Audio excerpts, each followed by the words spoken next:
बच्चे का चेहरा या फैमिली का चेहरा? Don't make it so emotional, please. I would just say, if I have worn this uniform, so मेरी कंट्री का फर्स्ट हक है मेरे पे. सबसे बड़ी इनसिक्योरिटी क्या है जिंदगी में?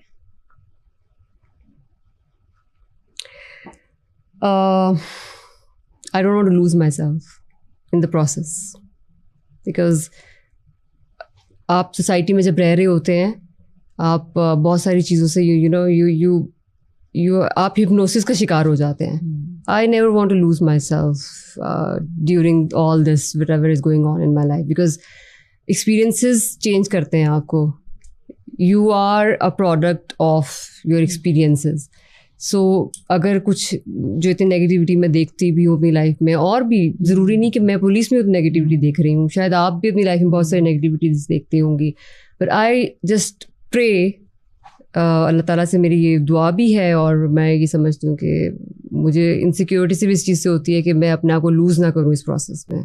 जो मैं हूँ from inside, my own personality, my own values, I want to keep them intact. जबरदस्त. अब अगर हम क्राइम्स के हवाले से बात कर रहे हैं कि जी जैसे अभी रिसेंटली हमने देखा कि कुछ ऐसे क्राइम हमारे सामने आए जो कि मॉडर्न क्राइम हम उनको कह सकते हैं. इन्वेस्टिगेशन के तरीके बदल गए हैं, अवेयरनेस पुलिस डिपार्टमेंट में ज़्यादा आ गई है, ट्रेनिंग उनकी शुरू हुई है इस हवाले से, या वही पुराना तरीकाकार है? बहुत ज़्यादा एवोल्यूशन हुई है पुलिसिंग के अंदर. देखिए, टेक्नोलॉजी जो है वो तो अब इनएविटेबल है कि उसको अगर हम अडॉप्ट नहीं करेंगे तो एक तो ये इट्स मोर सोफिस्टिकेटेड, अच्छे तरीके से हम चीज़ों को एक तो एविडेंस कलेक्शन कर सकते हैं जो कि कोर्ट में भी एडमिसिबल है, और वो हमें ज़्यादा फ़ायदा भी इसका होता है, और जो कल्प्रिट्स हैं उनको सज़ाएं भी मिलती हैं. लाइक फॉर एग्जांपल अगर हम सेफ सिटी की बात कर रहे हैं, कैमरास लगे हुए हैं, उसकी जो CCTV फुटेज है that is admissible in the court as well. उसके अलावा अब जो हमारी FIA हम से रिपोर्ट लेते हैं और जो ट्रांसक्रिप्ट्स लेते हैं that is admissible in the court. इसके अलावा जो साइबर क्राइम की अगर हम बात करें, और साइबर क्राइम ने फीमेल्स को बहुत ज़्यादा एक तो तहफ़्फ़ुज़ दिया है, बहुत ज़्यादा. So that is very important, क्योंकि फीमेल्स अक्सर गलती में आके या कोई चीज़ ऐसी, वो एक बिला वजह की एक ब्लैकमेलिंग भी हमने कई जगहों पर देखी, तो ये इसमें cyber crime is helping a lot. सही. और जो और डिफरेंट टेक्निक्स हैं, पॉलीग्राफिक टेस्ट वगैरह भी आ गए हैं.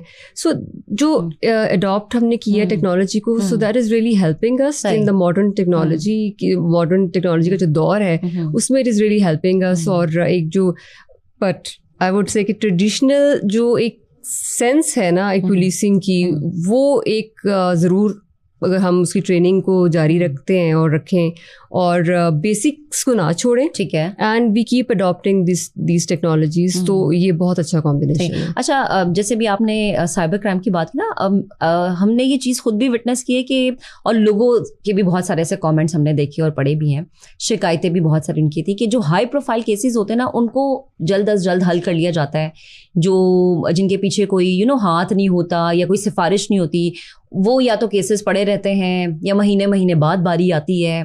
ऐसा ही है? मुझे लगता है कि वो शायद जो हाई प्रोफाइल होते हैं वो चूँकि उनकी हाइप बनी होती है तो वो लोगों को पता भी जल्दी चल जाते हैं, और मे बी वही बात है, ग्रेविटी ज़्यादा होती है जिसकी वजह से इस तरह होता है. लेकिन एक रूटीन में जो केसेस चल रहे हैं वो एक सीक्वेंस में चल रहे होते हैं, वो उनकी बारी आती है, और ऐसा नहीं होता कि वो हमेशा की तरह लटके रहे, फाइलों में दबे रहे, ऐसा नहीं होता. अच्छा, आप अपने फ्री टाइम में क्या करती हैं? फ्री टाइम मिलता कम है, लेकिन जो मिलता है उसमें आई प्रेफर स्पोर्ट्स या कुछ स्केचिंग या पेंटिंग. अच्छा, what is success for you? For me success is something जो मेरे नज़दीक है, वो ये है कि you should have the realisation of your goals, okay, and then you should be compassionate. ठीक है, लोगों के लिए, जैसे वो है ना, दर्द दिल के लिए पैदा किया इंसान को, वरना जो एक शेर है मुझे एग्जैक्टली तो नहीं याद आ रहा, लेकिन इबादत के लिए तो फरिश्ते भी थे. तो आई जस्ट बिलीव इट. ठीक है, I have faith in this कि अगर अल्लाह ताला ने, क्योंकि देखिए हम जो भी एक्सपीरियंसेस कर रहे होते हैं वो एक एनवायरनमेंट में कर रहे हैं ना. Because I am sitting here, I am talking to you, so I am having an experience with you, you are having an experience with me.